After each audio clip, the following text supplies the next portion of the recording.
এক আশঙ্কায় আবিরের মাথায় চিনচিন ব্যথা অনুভব হয়। ভীতিতে রুদ্ধ হয়ে যায় শ্বাস। বারান্দায় দাঁড়িয়ে আনমনে কি যেন ভেবে যাচ্ছে আবির। দূরে ওই চাঁদটার দিকে তাকিয়ে আছে চক্ষু যুগল। এক মুহূর্তের জন্য সরছে না, পলকও পড়ছে না একটিবার। তার দুর্বোধ্য দৃষ্টি হঠাৎ কারোর অস্তিত্ব বুঝতে পেরে সাবলীল ভঙ্গিতে নড়ে চড়ে দাঁড়ায়। দৃষ্টি সরিয়ে নেই চাঁদ থেকে, ঘাড় ঘুরিয়ে দেখে নেই মানুষটাকে। তারপর ধীর স্থির কণ্ঠে জানতে চায়, কিছু হয়েছে? তানভীর সরল মনে বলে, বড় আব্বু বুঝতে পেরে গেছে তুমি মারপিট করেছো, তাই তোমাকে সাবধান করতে বলেছে, যেন মারপিট আর রাজনীতিতে আর না জড়াও। আর কিছু? অবহেলায় প্রশ্নটা করলো আবির। না, তেমন কিছু না, ব্যবসার হাল ধরতে বলল। তানভীর উত্তর দিল। আবির বলল, আচ্ছা ঠিক আছে, আর কিছু বলবি? তানভীর বলল, ভাইয়া মাথা ঠান্ডা করো, তুমি বাদ দাও প্লিজ। আমি তোমাকে শুধু জানিয়েছিলাম বিষয়টা। তুমি যে এইভাবে দেশে চলে আসবে আর এইভাবে ঝামেলা হবে, এটা আমি ভাবতে পারিনি। বুঝতে পারলে আমি আগেই ব্যাপারটা সলভ করে ফেলতাম। আবির বলল, তুই আমার বাদ দিতে বলছিস? বাহ। তানভীর বলল, আমি ওইভাবে কিছু বলিনি ভাইয়া, যা হবার তো হয়েছে। তুমি যা করেছো এরপর আশা করি আর কিছু হবে না, তাই বলছিলাম ওইসব চিন্তা বাদ দিয়ে একটু রেস্ট নাও। অনেকটা জার্নি করে এসেছো। আবির বলল, আচ্ছা তুই এখন যা, এরপর থেকে আমার ব্যাপারে তোকে কেউ কিছু না বলে এটা সবাইকে বলে দিস। এত বছর বাহিরে ছিলাম, এখন তো আমি বাড়িতে আছি। যার যা কথা সব যেন আমার কাছে সরাসরি বলে, আর আগামীকাল 12টার আগে কেউ যেন ডাকতে না আসে আমায়। তানভীর বলল, আচ্ছা আসছি আমি। এতক্ষণে মেঘে ঢেকে গেছে চাঁদ। অসীম দূরত্বে তাকিয়ে কি যেন ভাবছে ছেলেটা। তারপর রুমে ঢুকে দরজা আটকে ব্যাগ থেকে একটা সিগারেট বের করে। বারান্দায় বসে সিগারেট জ্বালিয়ে ঠোঁটে ধরে দৃষ্টি পড়ে দূরে গাছের পাতার ফাঁকে, ল্যাম্পপোস্টের ক্ষুদ্র আলোর দিকে। চারিদিকে 2-3টা কুকুর আপন মনে চিল্লাচিল্লি করছে। সিগারেট খাওয়াটা আবিরের নিত্যদিনের অভ্যাস না। যখন সে খুব রাগান্বিত বা চিন্তিত থাকে, বা যখন নিজেকে কন্ট্রোল করার সব শক্তি হারিয়ে ফেলে, তখন সিগারেটের ধোঁয়ার মধ্যে নিজের কষ্ট, রাগ, চিন্তা আর অভিমানগুলোকে উড়িয়ে দেয়। সিগারেটের কয়েকটা টান দিয়ে সিগারেটটা ফেলে দেয়। তারপর টান টান হয়ে শুয়ে পড়লো নিজের বিছানায়। মাথার নিচে দুহাত রেখে চোখ বুজলো। মেঘ খাবার খেয়ে রুমে এসে 2-3 ঘন্টা টানা পড়াশোনা করলো। এইচএসসি পরীক্ষা শেষ হলো 1 মাসও হয়নি, কিন্তু পড়াশোনা যেন 3 গুণ বেড়ে গেছে। অ্যাডমিশন একটা মস্ত বড় যুদ্ধ, যার একমাত্র অস্ত্র হলো পড়াশুনো। তার সাথে অঙ্গাঅঙ্গি ভাবে জড়িয়ে আছে ভাগ্য। এইচএসসির রেজাল্ট কবে দিবে ঠিক নেই, পাশ করবে কিনা তাও জানা নেই, কিন্তু অনিশ্চিত ভবিষ্যতের জন্য প্রস্তুতি আগেভাগেই নিতে হচ্ছে। বয়সের তুলনায় মেয়েটা পড়াশোনায় একটু বেশি এগিয়ে গেছে। 18 বছর বয়সে পা দিল সবেমাত্র। 2 মাস হয়েছে তার মধ্যে এইচএসসি পরীক্ষা শেষ। কয়েক মাস পরে সে স্নাতক শিক্ষার্থী হতে চলেছে। ভাবতেই কেমন যেন নিজেকে বড় বড় মনে। মেঘের পড়াশোনা শেষ করে নিজের বিছানায় শুয়েছে, হাতে তার নতুন মোবাইল। কিন্তু করবে কিসে? না আছে ফেসবুক, আর না আছে অন্য কোনো অ্যাকাউন্ট। ইউটিউবে ঢুকে কয়েকটা ভিডিও দেখে মোবাইল রেখে দেয়। শুয়ে ভাবতে লাগে আবির ভাইয়াকে ধন্যবাদ জানানো দরকার, কিন্তু সে তো ভয়ে দাঁড়াতেই পারবে না আবিরের সামনে। পুরনো স্মৃতিগুলো ভাবতে থাকে। মেঘ সবেমাত্র 5ম শ্রেণীতে উঠেছিল। বয়সের গণ্ডি 9 থেকে 10 এর মাঝামাঝি। তখন মেঘের একটা বন্ধু হয়েছিল, নাম জয়। ছেলেটা স্কুলে নতুন এসেই বন্ধুত্ব করেছিল মেঘের সাথে। ছোটবেলায় পিচ্চিদের বন্ধুত্ব যেমন ছিল, চকলেট শেয়ার করা, টিফিন শেয়ার করা, একসাথে খেলাধুলা করা। একটা সপ্তাহ হয়নি তাদের বন্ধুত্বে। 7 দিনের মাথায় আবির স্কুলে গিয়ে মেঘকে আর জয়কে একসাথে খেলতে দেখে।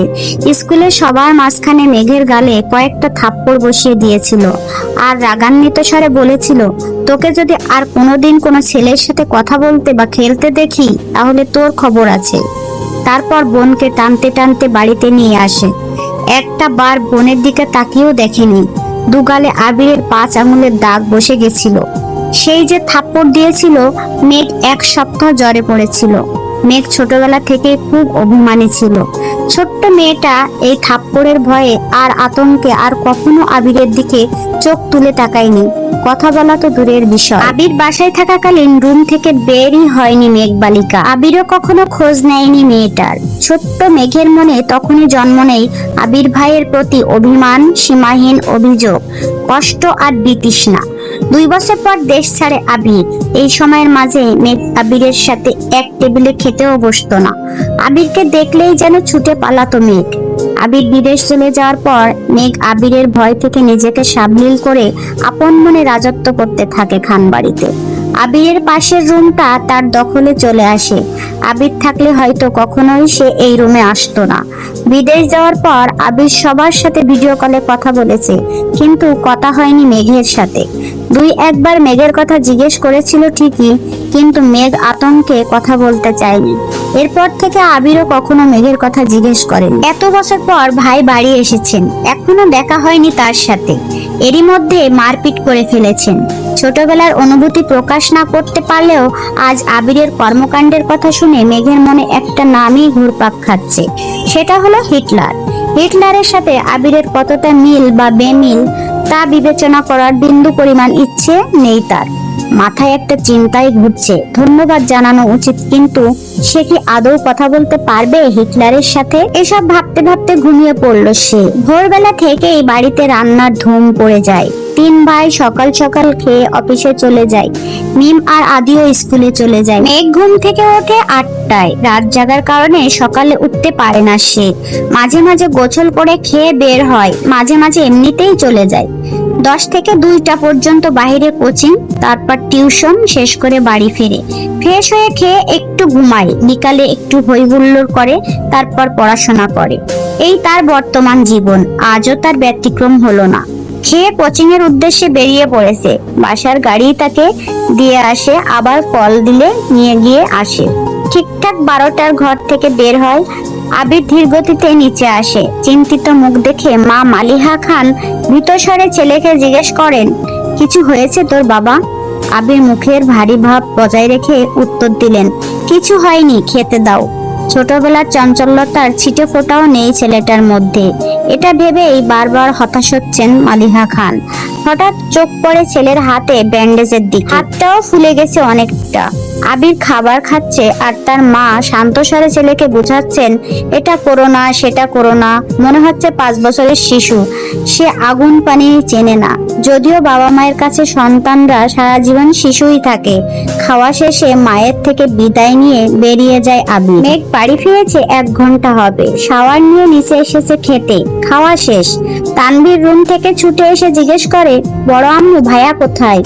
আজকে উঠেন মালিহা খান, ও তো 2 থেকে 3 ঘন্টা আগেই খেয়ে বের হয়ে গেছে। কেন? ইস, মিস করে ফেললাম। মালিহা খান, কি হয়েছে বাবা? মেঘ নীরবে তাকিয়ে ভাই আর বড় আম্মুর কথোপকথন শুনছে আর বোঝার চেষ্টা করছে ঘটনাটা কি। তানভীর ভাইকে কল দিয়ে জিজ্ঞেস করে, কোথায় আছো? আবির কি যেন বলল, শোনা যায়নি।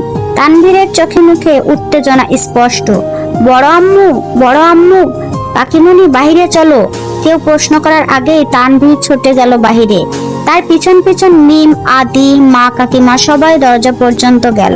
সবার পিছনে মেঘও গেল সেখানে। এরই মধ্যে বাইকে বাড়ি ঢুকলো আবির। নীল রঙের চকচকে একটা সুন্দর বাইক, হেলমেটটাও নীল। হেলমেট খুলতে খুলতে তাকায় বাড়ির মানুষের দিকে।